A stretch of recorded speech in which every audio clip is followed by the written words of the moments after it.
নমস্কাৰ বন্ধুসকল, মই আজিৰ এইটো ভিডিঅ'ত আপোনালোকৰ লগত আলোচনা কৰিম যে আপোনালোকে যিসকলে জিঅ'টেক কৰিছিল চৰকাৰী ঘৰ পাবৰ কাৰণে, তো আপোনালোকৰ কাৰণে এটা ভাল খবৰ।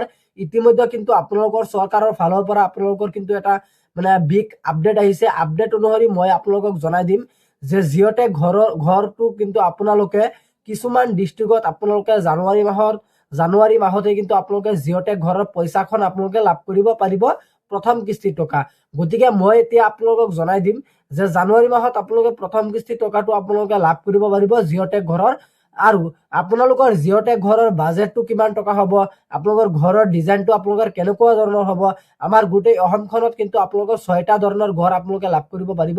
আৰু 6টা ধৰণৰ ঘৰ কোন ডিষ্ট্ৰিক্টত আপোনালোকে কেনেকুৱা ধৰণৰ ঘৰখন লাভ কৰিব পাৰিব। আৰু কিছুমানে মোক কমেণ্ট বক্সত সুধি থাকে বা মেছেজ কৰি সুধি থাকে, দাদা আমি চাংঘৰ আমুক ডিষ্ট্ৰিক্টৰ মানুহ, আমি চাংঘৰ লাভ কৰিব পাৰিম নে নাই। গতিকে আপোনালোক সকলোৰে কাৰণে কিন্তু আজিৰ এই ভিডিঅ'টো অত্যন্ত এখন আপোনালোকৰ ইনফৰ্মেটিভ ভিডিঅ' হ'বলৈ গৈ আছে। গতিকে আপোনালোকে ভিডিঅ'টো সম্পূৰ্ণ প্ৰথমৰ পৰা শেষলৈ চাব। এতিয়া মই আপোনালোকক দেখুৱাই দিম যে আপোনালোকৰ জিঅ'টেক ঘৰৰ বাজেটটো কিমান টকা হ'ব, আপোনালোকৰ ডিজাইনটো কেনেকুৱা ধৰণৰ হ'ব। এতিয়া মই গোটেইখিনি ষ্টেপ বাই ষ্টেপ জনাই দিম। আহক আমি ভিডিঅ'টো আৰম্ভ কৰোঁ। আপোনালোকে ইয়াত লক্ষ্য কৰিলে এটা কথা গম পাই যাব যে আমাৰ অসমখনত কিন্তু আপোনালোকৰ 6 ধৰণৰ ঘৰ আপোনালোকে লাভ কৰিব পাৰিব এনেকুৱা ধৰণৰ। আৰু এই ঘৰকেইটা কিন্তু আপোনালোকৰ A01ত বিভক্তি কৰিছে, 02, 03, 04 আৰু 05, 06ত। এতিয়া আপোনালোকৰ মনত প্ৰশ্ন হ'ব পাৰে যে A01ত আপোনালোকৰ কোনকেইটা ডিষ্ট্ৰিক্টে আপোনালোকৰ A01ত ঘৰ পাব, কোনকেইটা ডিষ্ট্ৰিক্টে A02ত ঘৰ পাব, কোনকেইটা ডিষ্ট্ৰিক্টে A03ত পাব, কোনকেইটা ডিষ্ট্ৰিক্টে A04ত পাব, কোনকেইটা ডিষ্ট্ৰিক্টে A05ত পাব, কোনকেইটা ডিষ্ট্ৰিক্টে A06ত পাব।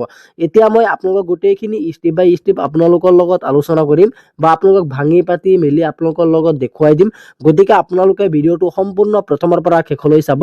এতিয়া বলক আমি ভিডিঅ'টো আৰম্ভ কৰোঁ আৰু আপোনালোকে মোৰ ভিডিঅ'টো একেবাৰে ধৈৰ্য সহকাৰে চাই থাকিব। ইয়াত প্ৰথমতে তলফালে আপোনালোকে স্ক্ৰল ডাউন কৰিলে আপোনালোকে ইয়াত চাব। আৰু আপোনালোকে যদি এই পেজটো পাব বিচাৰে তেনেহ'লে আপোনালোকে চাব, এইটো ভিডিঅ'ৰ ডেছক্ৰিপশ্যনত মোৰ হোৱাটছআপ চেনেলৰ লিংক আছে। আপোনালোকে গৈ পিনে মোৰ হোৱাটছআপ চেনেলত যদি জইন হয়, তেনেকুৱা ক্ষেত্ৰত কিন্তু আপোনালোকে এই PDF টো ডাইৰেক্টলি আপোনালোকৰ হোৱাটছআপতে পাই যাব। গতিকে আপোনালোকে A01ত কিন্তু আপোনালোকৰ এনেকুৱা ডিজাইনৰ আপোনালোকৰ ঘৰখন লাভ কৰিব পাৰিব। আৰু আপোনালোকে A01ত কোনকেইটা ডিষ্ট্ৰিক্ট পৰিছে, মানে A01ত আপোনালোকৰ কোনকেইটা ডিষ্ট্ৰিক্টে আপোনালোকে এনেকুৱা ধৰণৰ ঘৰখন আপোনালোকে লাভ কৰিব পাৰিব। আৰু এই ঘৰৰ আপোনালোকৰ বাজেটটো কিমান টকা হ'ব। প্ৰথমতে আপোনালোকে চাব যে কোনকেইটা ডিষ্ট্ৰিক্ট আপোনালোকে ইয়াত পৰিছে। Barpeta, Nalbari, Darrang, Morigaon, Kamrup, Nagaon, Golaghat, south of Sonitpur. আপোনালোকে কিন্তু এইকেইটা ডিষ্ট্ৰিক্টে কিন্তু আপোনালোকে এনেকুৱা ধৰণৰ ঘৰখন লাভ কৰিব পাৰিব। আৰু এই A01ৰ ঘৰটোৰ আপোনালোকৰ মুঠ বাজেটটো আছে আপোনালোকৰ 1,67,268 ৰুপিজ টকাৰ আপোনালোকে মুঠ বাজেটটো আপোনালোকে লাভ কৰিব পাৰিব A01ত। আৰু 02ত কিন্তু আপোনালোকে চাংঘৰ লাভ কৰিব পাৰিব। যিসকলে আপোনালোকে চাংঘৰৰ বিষয়ে আপোনালোকে সুধি থাকে, আপোনালোকে চাংঘৰ কিন্তু A02ত আপোনালোকে লাভ কৰিব পাৰিব। আৰু কোনকেইটা ডিষ্ট্ৰিক্ট আপোনালোকে চাংঘৰ লাভ কৰিব পাৰিব, চাংঘৰ কিন্তু আপোনালোকে 2 ধৰণৰ চাংঘৰ আপোনালোকে লাভ কৰিব পাৰিব। ইয়াত চাব, ধেমাজি, লখিমপুৰ আৰু যোৰহাট আৰু শিৱসাগৰ, এই 4খন ডিষ্ট্ৰিক্টে কিন্তু আপোনালোকে চাংঘৰ লাভ কৰিব পাৰিব। আৰু চাংঘৰৰ কাৰণে কিন্তু আপোনালোকৰ মুঠ বাজেটটো আছে আপোনালোকৰ বৰ্তমান যিটো আপোনালোকৰ 2025 আৰু 26ৰ আপোনালোকৰ বৰ্তমান যিটো কষ্ট ইষ্টিমেট, সেইটো আপোনালোকৰ আছে 1,55,808 ৰুপিজ টকা। আৰু ইয়াৰ লগত কিন্তু আপোনালোকৰ জানিবলগীয়া অত্যন্ত এটা জৰুৰী খবৰ, আপোনালোকৰ কিন্তু এই চৰকাৰী ঘৰৰ কিন্তু আপোনালোকৰ একেবাৰে লাষ্টত কিন্তু আপোনালোকৰ জব কাৰ্ডৰ লগত কিন্তু আপোনালোকৰ লেবাৰ মিস্ত্ৰী খৰচা বাবে 30,000 টকা আপোনালোকক কিন্তু এক্সট্ৰাকৈ দিয়া হ'ব, আপোনালোকে যিমান টকাই নাপাওক কিয়। তাৰপিছত কিন্তু আপোনালোকে তলফালে স্ক্ৰল ডাউন কৰি ইয়াত চাব যে A03ত কিন্তু আপোনালোকে এনেকুৱা ধৰণৰ ঘৰখন আপোনালোকে লাভ কৰিব পাৰিব। আৰু A03ত আপোনালোকৰ কোনকেইটা ডিষ্ট্ৰিক্ট পৰিছে, কাৰ্বি আংলং আৰু ডিমা হাছাও।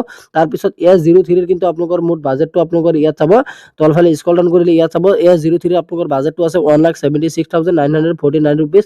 আৰু আপুনি কোনটো ডিষ্ট্ৰিক্টৰ পৰা ভিডিঅ'টো চাই আছে আপোনালোকে কমেণ্ট বক্সত জনাবলৈ নাপাহৰিব। আৰু A04ত কিন্তু আপোনালোকে এনেকুৱা ধৰণৰ ঘৰখন আপোনালোকে লাভ কৰিব পাৰিব। আৰু A04ত আপোনালোকৰ কোনকেইটা ডিষ্ট্ৰিক্ট পৰিছে, ইয়াত চাব, কোকৰাঝাৰ, চিৰাং, বাক্সা, ওদালগুৰি, শোণিতপুৰ, বঙাইগাঁও, ধুবুৰী, গোৱালপাৰা, কামৰূপ, চাউথ, গোলাঘাট। গতিকে আপুনি কোনটো ডিষ্ট্ৰিক্টৰ পৰা এই ভিডিঅ'টো চাই আছে আপোনালোকে কমেণ্ট বক্সত জনাবলৈ নাপাহৰিব। আৰু আপুনি কোনটো ডিষ্ট্ৰিক্টত আপোনালোকে A02, A01, 02, 03, 04, 05, 06 আপুনি কোনটো ঘৰ পাব আপুনি সেইটো কমেণ্ট কৰি জনাব। যদি আপোনালোকে নাজানে তেনেকুৱা ক্ষেত্ৰত কিন্তু আপোনালোকে জনাই দিব, মই আপোনালোকক কমেণ্ট বক্সত আপোনালোকক জনাই দিম যে আপোনালোকে কেনেকুৱা ধৰণৰ ঘৰ লাভ কৰিব পাৰিব আৰু কিমান টকা বাজেটৰ ঘৰ লাভ কৰিব পাৰিব। তাৰপিছত কিন্তু A04 আপোনালোকৰ মুঠ বাজেটটো আপোনালোকৰ কিমান টকা আছে ইয়াত চাব 1,86,404 ৰুপিজ টকাৰ বাজেটটো আছে A04 আৰু A05 কিন্তু আপোনালোকে এনেকুৱা ধৰণৰ ঘৰখন আপোনালোকে লাভ কৰিব পাৰিব। আৰু A05 কিন্তু আপোনালোকৰ পৰিছে কাছাৰ, কৰিমগঞ্জ আৰু হাইলাকান্দি সকলে কিন্তু আপোনালোকে এনেকুৱা ধৰণৰ ঘৰখন লাভ কৰিব পাৰিব। তাৰপিছত কিন্তু A05 কিন্তু আপোনালোকৰ মুঠ বাজেটটো আছে 1,97,247 ৰুপিজ টকা আৰু লাষ্টত কিন্তু আপোনালোকে জব কাৰ্ডত কিন্তু আপোনালোকে 20,000 টকা 30,000 টকা আপোনালোকে এক্সট্ৰাকৈ এইটো লেবাৰ মিনিষ্ট্ৰী খৰচাৰ বাবে আপোনালোকে লাভ কৰিব পাৰিব। A05 কিন্তু আপোনালোকে এনেকুৱা ধৰণৰ ঘৰখন আপোনালোকে লাভ কৰিব পাৰিব আৰু A05 কিন্তু আপোনালোকে কাৰ্বি আংলং আৰু ডিমা হাছাও ডিষ্ট্ৰিক্টে কিন্তু আপোনালোকে অকল লাভ কৰিব পাৰিব।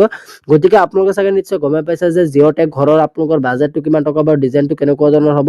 গতিকে আজি ইমানখিনি আছিল আপোনালোকক দিবলগীয়া ইনফৰমেশ্যন। আশা কৰিছোঁ ভিডিঅ'টো চাই ভাল পালে। যদি ভিডিঅ'টো চাই ভাল পালে তেন্তে ভিডিঅ'টোত এটা লাইক কৰি দিব আৰু জিঅ'টেক ঘৰৰ বিষয়ে যদি আপোনালোকৰ আৰু কিবা জানিবলগীয়া বা সুধিবলগীয়া কুৱেশ্যন থাকে আপোনালোকে মোক কমেণ্ট বক্সত জনাবলৈ নাপাহৰিব।